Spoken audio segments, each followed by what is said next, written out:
بسم الله الرحمن الرحيم الحمد لله الذي بنعمته تتم الصالحات. My dear fellow Muslims, once again, Assalamu alaikum wa rahmatullahi wa barakatuh.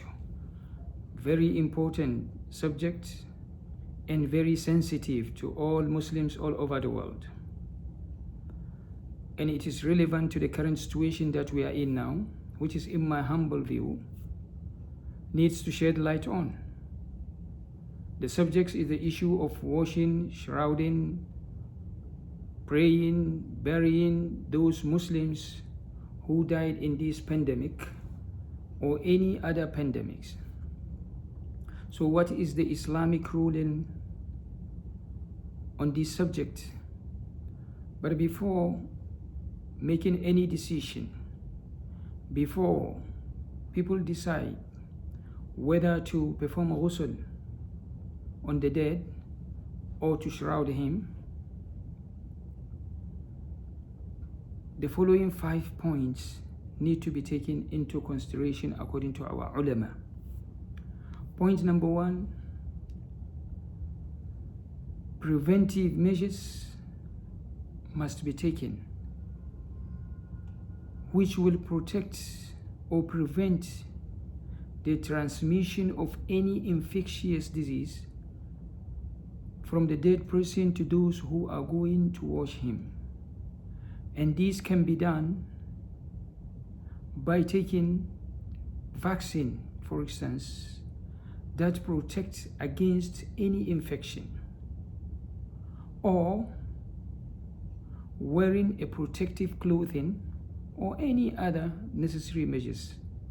This is what people do when this dead person is alive. And this can be done also when he passed away, by taking all the measures, all the preventive measures and precautions in order to be able to wash him and give him the takreem that he deserves and the takreem that Allah Tabaraka wa Ta'ala has given him. Point number 2, any fear of disease transmission.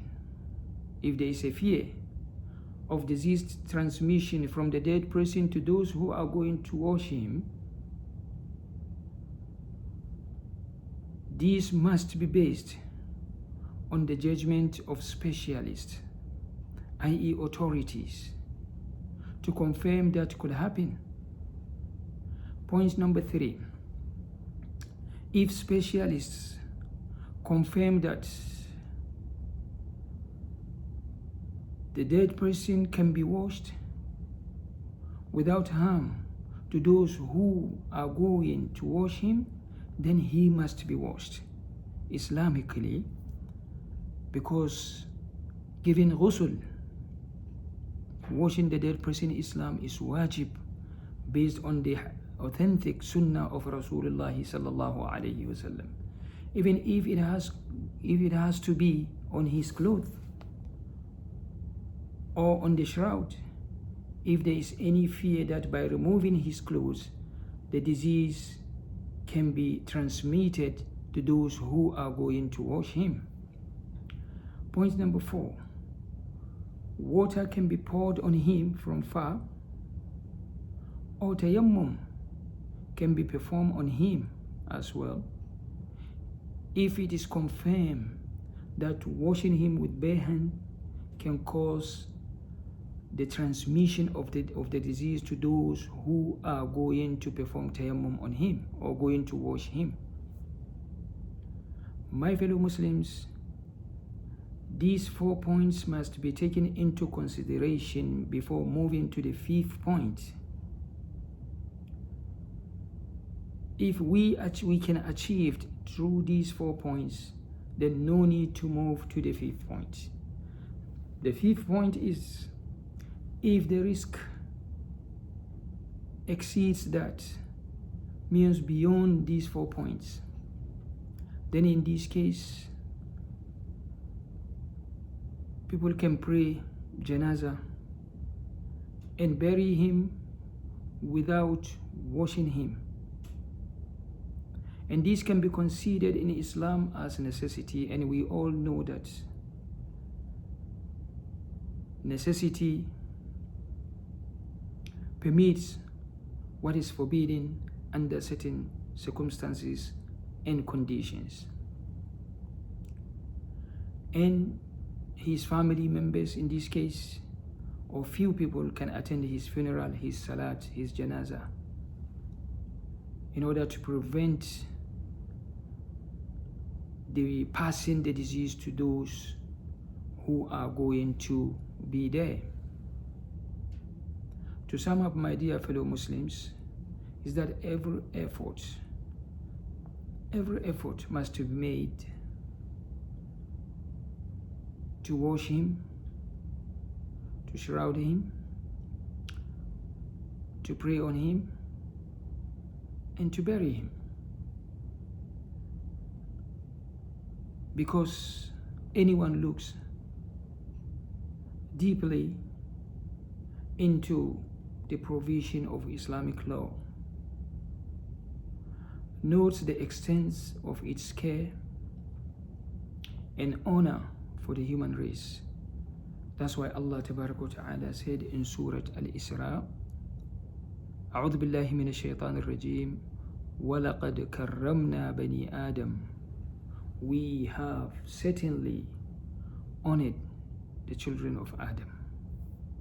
So every Muslim deserves to be honored by washing, shrouding,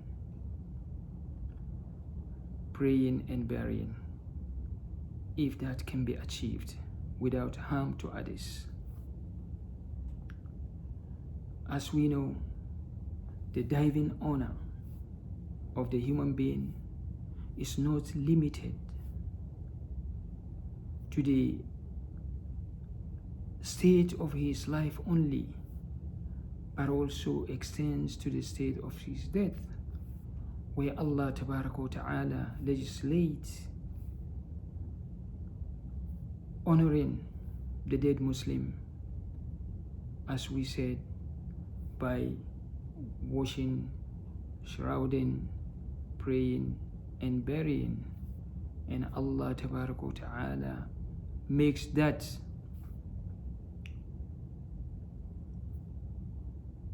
as proven legislation of the Islamic Aqidah.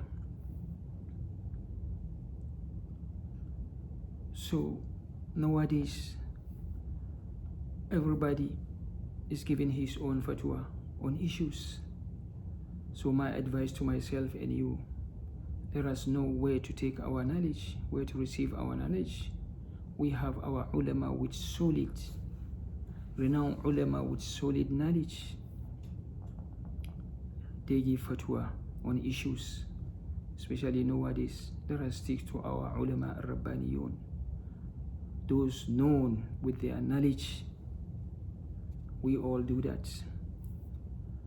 اللهم اغفر لجميع موتى المسلمين الذين شهدوا لك بالوحدانية ولنبيك بالرسالة وماتوا على ذلك. اللهم اغفر لهم وارحمهم وعافهم واعف عنهم وأكرم نزلهم ووسع مدخلهم واغسلهم بالماء والثلج والبرد ونقهم من الذنوب والخطايا كما ينقى الثوب الأبيض من الدنس.